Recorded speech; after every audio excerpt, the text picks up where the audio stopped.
By showing your hands, who here has played for the C team, had a kid play for the C team, or played in the B team and not the A team? Just raise your hands. I knew the guys in the front were a lot of C team players. Could sense it, could get that energy off you. Well, I'm here to tell you, I know a lot of you have stayed to find out why it's important to play for the C team. I'm here to tell you that you are not talented. That's the gist of my talk tonight. All jokes aside, I had, following the Rugby World Cup, I had a mate of mine, we had dinner and were celebrating. And he looked at me, and he's known me since we were in Sabay, and he said, Ness, it's crazy. How did a guy who played C-team rugby, who was bang average, end up leading this World Cup campaign and this Maibuya and all of that, and we get to this point? And it got me thinking. It is crazy, you know. It was like my interview, I didn't admit that. I was like, yeah, I'm a rugby guy, like I like ruggies and all of that. But the key thing is there's two stories that actually make this happen. The one is my relationship with my dad, and the other is playing for the C team. So the first one, my old man grew up in the rural Eastern Cape in Muswa, grew up under tough conditions, and he couldn't study. So he left school in Sabi, and his main passion and love was sport. It was just sport. Consistently, we were watching sport, talking about sport, engaging on sports, and that was his love language. And so throughout my life, this passion, this deep passion for what team is playing, when are they playing, whatnot, that was the connection. And the second thing is I was very scrawny and I was very small, so I wasn't really the rugby guy that he was looking for. But playing in the C team allowed me to get to know so many of the guys in the school better than anyone else. You knew their interests, you knew their passions, you knew that the game wasn't the be-all and end-all.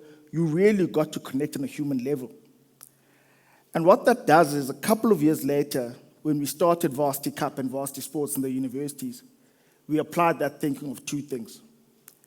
The one is too often, people who've played in A teams, in whatever your area of life, in whatever domain and discipline, you tend to only think about performance and you don't include the rest of the people who might be interested.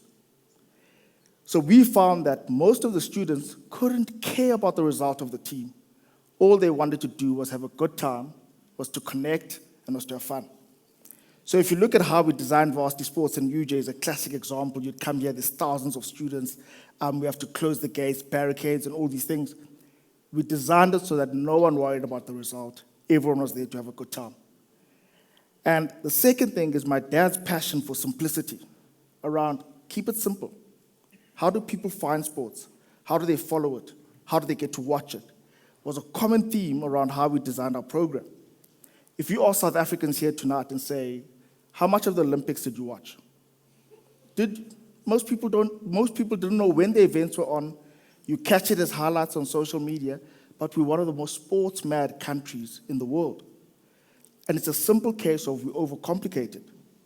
And if you look at how we've done the Rugby World Cup, we said back to basics. We said, one, you can't keep this thing to an exclusive audience and then ask them to come run behind a bus when we've won it. You've got to drop it down and you've got to make it accessible. People have got to relate with this team and they've got to get to know these players and their stories. And you've seen how that turnaround has happened.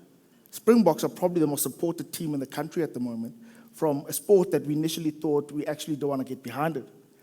And again, it was that thinking of around, people aren't really going to support the Springboks because of performance. They're going to support the Springboks if they feel it's inclusive.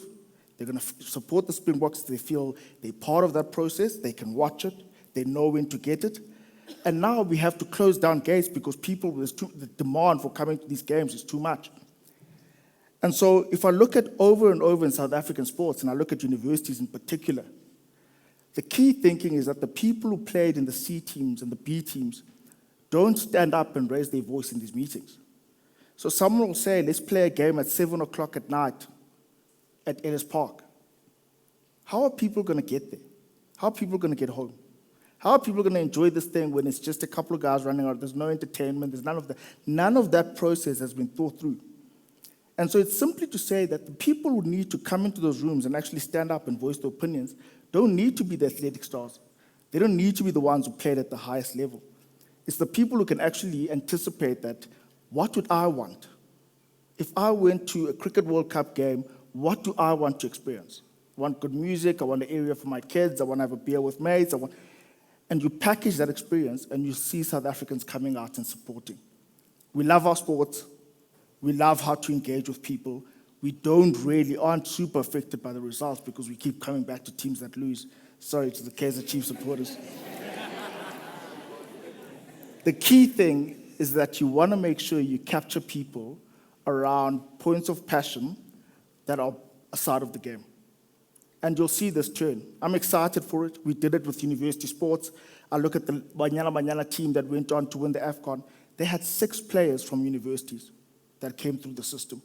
And that was because we had put so much effort into making university football big that the university started giving bursaries to female players to come and play at the universities. And that's the key thing. And even with students, during the deepest riots we were having on students during Fees Must Fall, we would come and meet with the leaders and say, guys, we've got to have this game go on because you've got students here who are on bursaries, and if these games don't go ahead, they fall through the cracks. And not a single university denied us playing sports on their campus because they understood the greater good of what sports can do. And so for me, my parting shot was 2 things. So when I thought about this with my mates, I said, the one thing is most of us in black families and black households, there generally isn't an inheritance that you get given and you can rely on. And a friend of mine used to joke, and he says, if you're born poor, that's not your fault. But if you marry poor, that's on you. and basically, he was big on the inheritance game. So a big part of me would think, a lot of families, your parents can't leave you money. They can't leave you a trust. They can't leave you financial resources. But one of the key things they leave you are passions. If I look at my dad, I say, thank goodness you left me no money. The passion you've given me and what we've been able to do in this country is just incredible. If you look at a number of the players who've progressed in all these different sporting codes, it's what we were doing in Varsity Cup, Varsity Football, Varsity Netball, Varsity Athletics, giving people an opportunity to come to the best universities in the country on bursaries and making sure that we had stringent academic qualifications that they had to progress each year. Now, I was never worried about those people becoming sports stars. It was about them getting a qualification and they'd support their families. That was the most important thing. And we're seeing that now again if you look at rugby, and we're going to take it to different sporting codes. The exciting thing is the Cricket World Cup coming to South Africa in 2027. It's another opportunity to give people a chance to connect with sports, to watch sports, and to see the power that it has in this country. So to my dad, and that inheritance was just absolute class. And then I think of the C team players in the room and people who've not played in the A team. I want to challenge you to say in every meeting that you go to, raise your voice from your perspective. The biggest challenge is you sit in meetings and it's a couple of people who all live in Sandton and they're like, yeah, we've got to make renewals of this and that. And it's like, have you thought about how many taxis that person has got to take to get from home to go and reconnect somewhere, only to go back home and watch what you want them to watch?